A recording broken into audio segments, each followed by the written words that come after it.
Bonjour à tous. Nous continuons notre retraite de confinement 2020. Je vous invite toujours, si ça vous aide, à vous munir d'un crayon et de votre petit carnet de retraite confinement 2020. Peut-être que c'est plus facile pour nourrir votre prière que d'avoir une vidéo.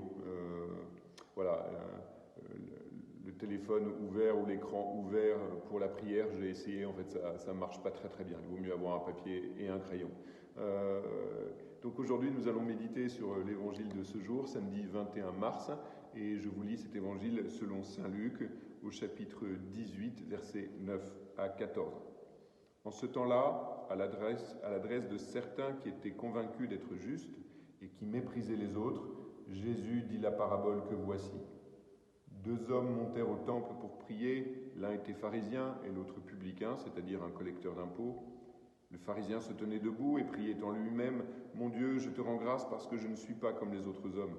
Ils sont voleurs, injustes, adultères, ou encore comme ce publicain. Je jeûne 2 fois par semaine et je verse le 10e de tout ce que je gagne. » Le publicain, lui, se tenait à distance et n'osait même pas lever les yeux vers le ciel, mais il se frappait la poitrine en disant « Mon Dieu, montre-toi favorable au pécheur que je suis. » Je vous le déclare, quand ce dernier redescendit dans sa maison, c'est lui qui était devenu un homme juste plutôt que l'autre. Qui s'élève sera abaissé, qui s'abaisse sera élevé.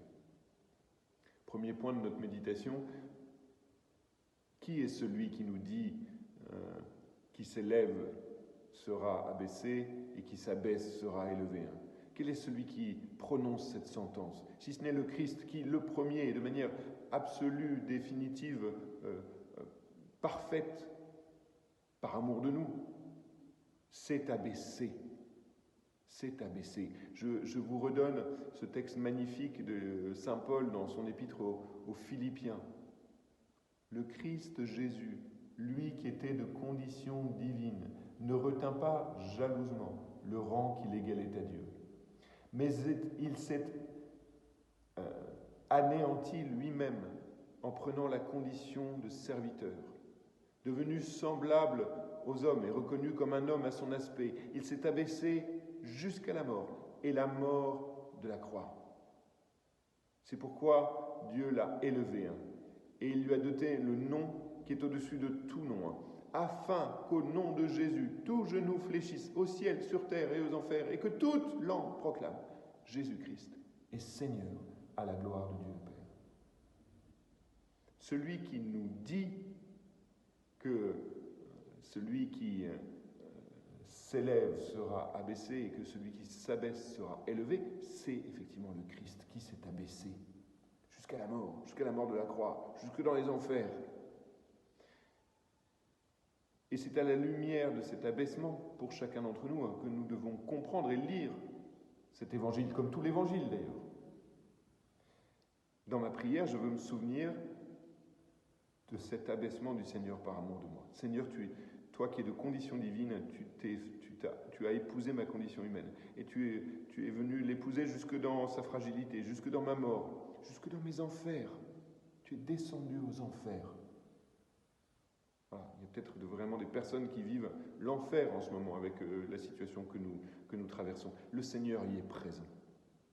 Il n'est pas resté derrière, à regarder derrière les petits nuages, à nous voir souffrir pour certains d'entre nous, en nous laissant tout seuls. Il est avec nous.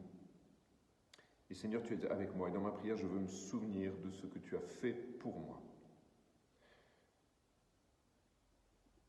Et c'est à la lumière de ce que tu as fait pour moi que je peux comprendre comment le pharisien est hors jeu avec sa prière. Pourtant, il commençait bien. Mon Dieu, je te rends grâce. C'est magnifique, il avait le regard tourné vers son Seigneur. Mais très vite, et c'est le deuxième point de notre méditation, sa prière va vriller.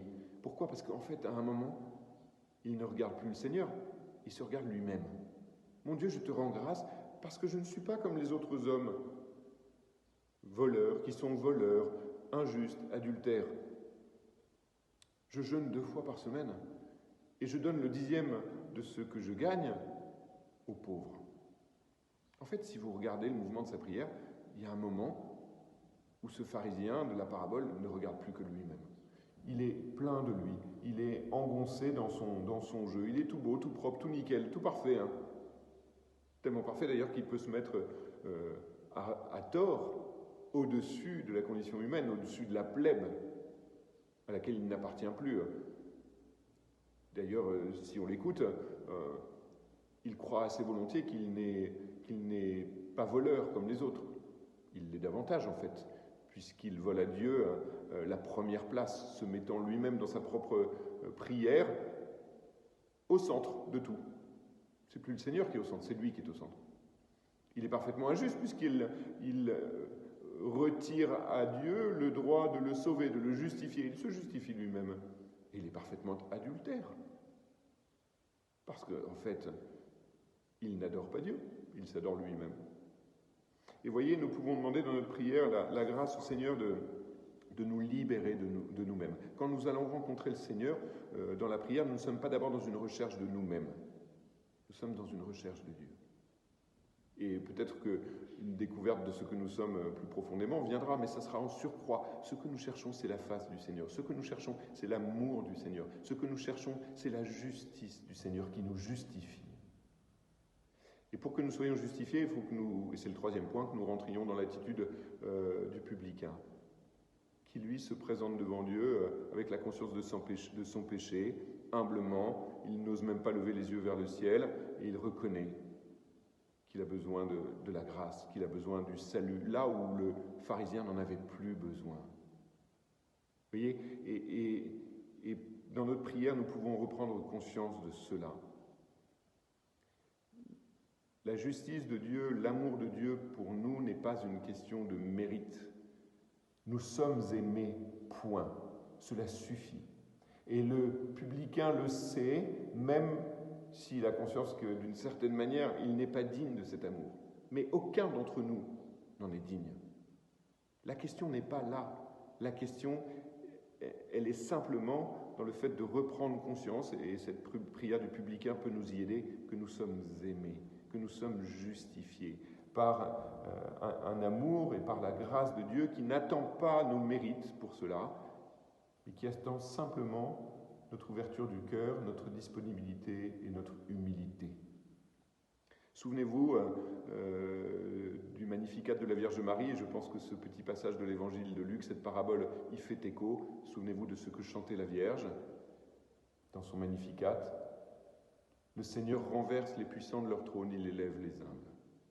Eh bien, demandons dans notre prière au Seigneur qu'il vienne renverser le puissant, le publicain qui est en moi, qui s'auto-justifie, qui s'auto-glorifie, qui est tout beau à ses propres yeux, qui est parfait, qui est nickel, qui n'a pas besoin du salut, et que le Seigneur élève en nous l'humble et le publicain qui sait qu'il attend tout de la grâce de son Seigneur, ce Seigneur qui, par amour de nous, s'est élevé jusqu'au plus profond, jusqu'à la dernière place, jusqu'aux enfers, pour nous élever en lui jusqu'au plus haut des cieux.